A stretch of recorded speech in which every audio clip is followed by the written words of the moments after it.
12 श्लोक महला पहला। हम जेर जिमी दुनिया पीरा मसाए का राया। हम सभी जो हैं पीर हैं, चाहे मेहनत करने वाले हैं, चाहे राजा हैं, सबको ज़मीन के अंदर ही जाना है। गुरुजी ने सबके लिए न्याय एक जैसा किया है। किसी के लिए, सबके लिए आने के रास्ते भी एक बनाए हैं और जाने के रास्ते भी एक बनाए हैं। उसने किसी प्रकार की भिन्नता नहीं की, अमीर और गरीब की कोई लकीर नहीं खींची है। उसने सबके लिए एक जैसा ही, शरीर की रचना भी सिस्टमेटिक ढंग से उसने एक जैसी ही की है। मनुष्य ये नहीं कह सकता है परमात्मा ने मेरे साथ अन्याय किया है।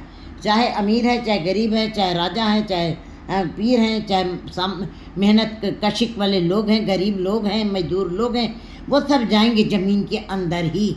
जितना दृश्यमान जगत हमें दिखाई दे रहा है इन आँखों से, वो सब नष्ट होने वाला है। गुरुजी बता रहे हैं इसके अंदर मैं रबद बादशाह अफदू खुदाए, हे खुदा केवल तू ही है जो सदा रहने वाला है।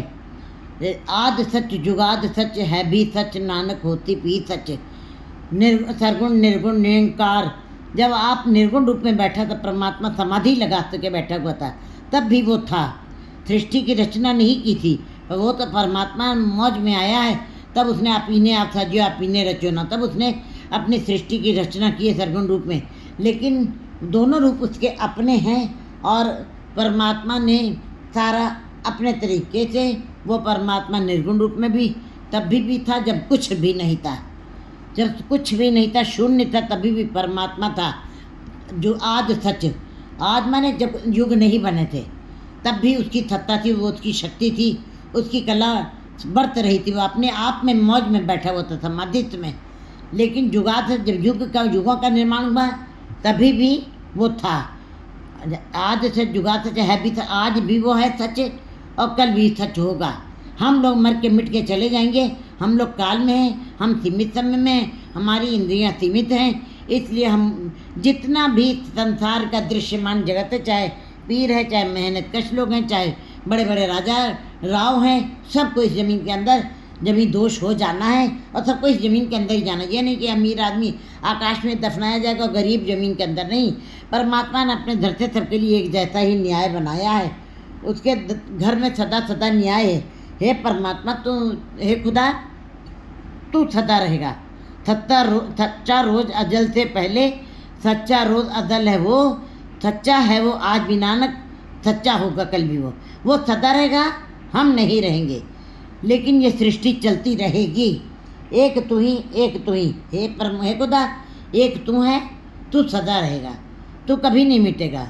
क्योंकि तुम्हारी रचना अपने से ही हुई है। तुम एक शक्ति हो, तुम योनियों में नहीं आया। आजुनी संभव, तुम योनियों में नहीं हो। कहते हैं अकाल मूर्त, आजुनी संभव। फिर वो अपने आप में से प्रकाशमान हुआ है, उसको किसी के द्वारा पैदा नहीं किया गया है, इसीलिए वो सदा रहने वाला। उसका कोई माँ नहीं, उसकी कोई बाप नहीं, उसका पिता नहीं, उसका बहन नहीं, उसके भाई नहीं, उसका जैसा उसका कोई शरीक नहीं है। वो अपने मिला शरीक है, इसलिए वो सदा रहने वाला है, वो सदा ही रहेगा। एक तू ही है खुदा, एक तू है जो सदा ही रहेगा। महल्ला पहला। न देव दानवान नरा, न देव रह जाएंगे, न दानव रह जाएंगे, राक्षस रह जाएंगे, न बुरे लोग रह जाएंगे, न देवता तुल्य जिनके अंदर प्रकाश हुआ वे भी नहीं रह जाएंगे, और न नरा, न ये मनुष्य रह जाएंगे। सबको एक दिन जाना ही पड़ेगा। जिन्होंने शरीर में जन्म लिया है उनको सबको जाना ही पड़ेगा, सब चले जाएंगे।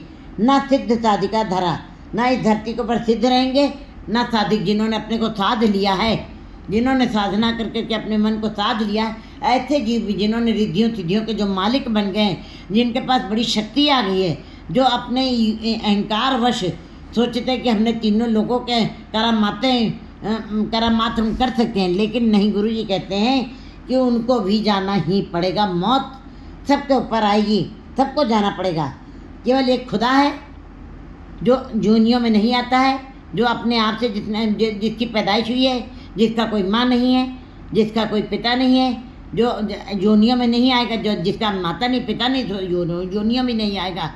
फिर कहते हैं वो एक शक्ति है, वो शक्ति सदा ही बनी रहेगी। ये जब तक सृष्टि चलती रहेगी परमात्मा की शक्ति काम करती है, मर्यादा उसकी चल रही है। अथ एक दीगर तू ही कोई, अगर एक है कोई तो केवल तुम ही रहोगे दीर्घ काल तक, हर समय सर्वव्यापक हो तुम और सबके अंदर समाये हुए, सबके अंदर जितनी गति है चाल सब तुम्हारी दी हुई है। अथ एक दीगर कोई, कहते हैं पृथ्वी सत्य नहीं है, सिद्ध सत्य नहीं है, साधिक सत्य नहीं है, एक तू ही सत्य, दूसरा कोई भी सत्य नहीं है। अथ एक दीगर कोई, एक तू ही है परमात्मा, तीनों कालों में सदा ही तू रहने वाला है। जीव काल में है, तुम अकाल पुरख हो।